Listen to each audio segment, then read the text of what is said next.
Hello everyone, welcome back to our AEC English language series. आज हम unit 1 का पहला प्रोज लेसन डिस्कस करने वाले हैं। Ba my mother a person a woman written by Darshana Dholakia. It was translated by Ashok Vaishnav. लेकिन lesson start करने से पहले मैं आपसे एक सिंपल सा क्वेश्चन पूछना चाहती हूँ। How do you describe your mother? क्या आप उन्हें केयरिंग कहेंगे, लविंग कहेंगे, सेक्रीफाइसिंग कहेंगे या फिर स्ट्रॉन्ग कहेंगे? हम सब अपनी मदर्स को उनकी फैमिली रोल्स के थ्रू देखते हैं, लेकिन क्या हमने कभी सोचा है कि मदर होने से पहले वो भी एक इंडिविजुअल पर्सन है। Every mother has her own identity, dreams, emotions and personality.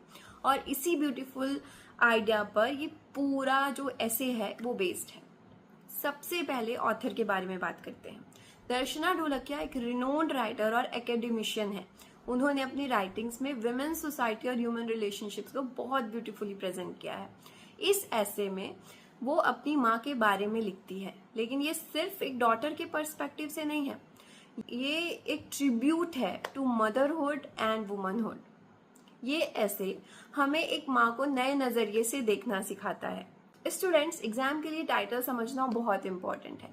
Title है बा my mother a person a woman.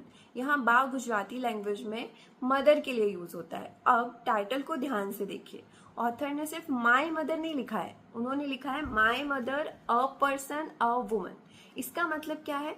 Author हमें ये बताना चाहती हैं कि उनकी माँ की आइडेंटिटी सिर्फ मदर तक ही लिमिटेड नहीं है। She was a mother, she was also a person, she was a woman with her own individuality. और यही ऐसे का सेंट्रल आइडिया है। ये ऐसे ऑथर के पर्सनल एक्सपीरियंसेस पर बेस्ड है। बचपन में ऑथर अपनी माँ को सिर्फ एक माँ के रूप में देखती थी, जो उनकी केयर करती थी, जो घर संभालती थी, जो फैमिली के लिए सब कुछ करती थी। लेकिन जैसे ऑथर बड़ी हुई, उन्हें रियलाइज हुआ कि उनकी माँ की पर्सनालिटी उससे कहीं ज्यादा बड़ी है। She was much more than the role she played in the family. सबसे पहले बात करते हैं बा के मदरली रोल की। बा एक आइडियल मदर थी, वो अपने बच्चों की हर जरूरत का ध्यान रखती थी। नाउ स्टूडेंट्स, एक इम्पॉर्टेंट वर्ड सीखते हैं, sacrifice. Sacrifice means giving up something for others, happiness. A mother often sacrifices her happiness for her children. ठीक है। बा एज अ पर्सन। अब आते हैं ऐसे के सबसे इम्पोर्टेंट पार्ट पर। ऑथर कहती हैं कि बा सिर्फ माँ नहीं थी, वो एक इंडिविजुअल पर्सन भी थी। उनकी अपनी थिंकिंग थी, अपनी चॉइसेस थी, अपनी लाइक्स और डिसलाइक्स थी। कभी कभी सोसाइटी विमेन को सिर्फ रिलेशनशिप्स के बेसिस पर आइडेंटिफाई करती है, जैसे someone's wife, someone's sister, someone's daughter. लेकिन ऑथर हमें याद दिलाती है every woman has an identity beyond these relationships. ये लाइन बहुत इंपॉर्टेंट है। अब बात करते हैं बाकी as a woman. Traditional Indian families में विमेन अक्सर अपनी पर्सनल विशेस को फैमिली के लिए सेक्रीफाइस कर देती हैं। बा ने भी ऐसा ही किया, लेकिन उन्होंने कभी कंप्लेन नहीं किया। वो स्ट्रांग थी, पेशेंट थी और इमोशनली मैच्योर भी। She faced life challenges with courage and dignity. Students, dignity का मतलब होता है सेल्फ रिस्पेक्ट। ये वर्ड एग्जाम के लिए बहुत इंपॉर्टेंट है। कैरेक्टर स्केच ऑफ बा। अब एग्जाम पॉइंट ऑफ व्यू से बा के कैरेक्टर को समझते हैं, क्योंकि ये भी क्वेश्चन आता है, right a character sketch of बा। बा was loving, she loved her family unconditionally. Ba was caring, she always thought about the well-being of others. She was also selfless. अपनी नीड्स के आगे वो अपनी फैमिली की नीड्स को रखती थी। She was very strong, she faced difficulties with courage, she was patient, she remain काम even during challenging situations, she was wise, she had practical knowledge and understanding of life. In short, Ba was a remarkable woman. Themes of the essay. Theme number 1 is motherhood. The essay celebrates the unconditional love of a mother. A mother's love is pure and selfless.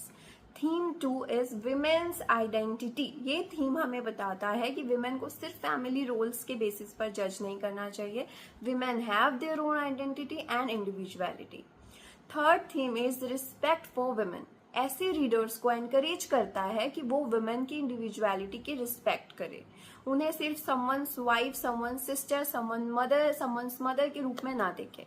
Theme number 4 is sacrifice. बा उन countless women का representation करती है जो अपनी family के लिए अपनी विशेष को साइड में रख देती हैं. Students, let's learn some useful words from the lesson. Selfless, caring more about others.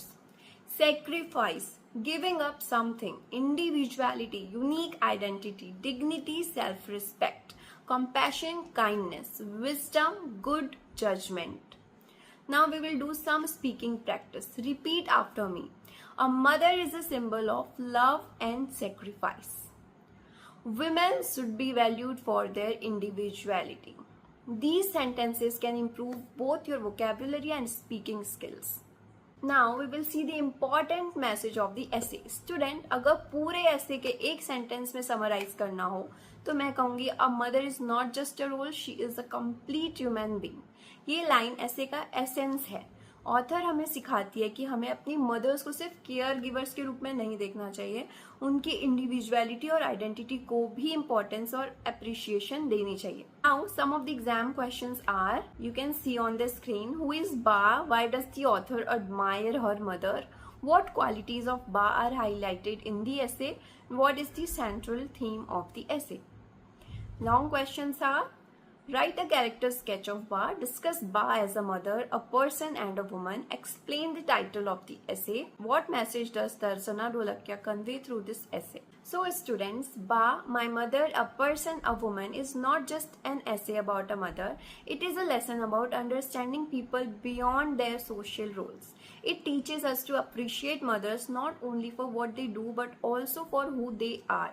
Every mother is a unique individual deserving love, respect and recognition, and that is the beautiful message of this lesson. Describe your mother in 3 English words. For example, loving, caring, selfless, kind. Write your answers in the comment section and let's improve our English together.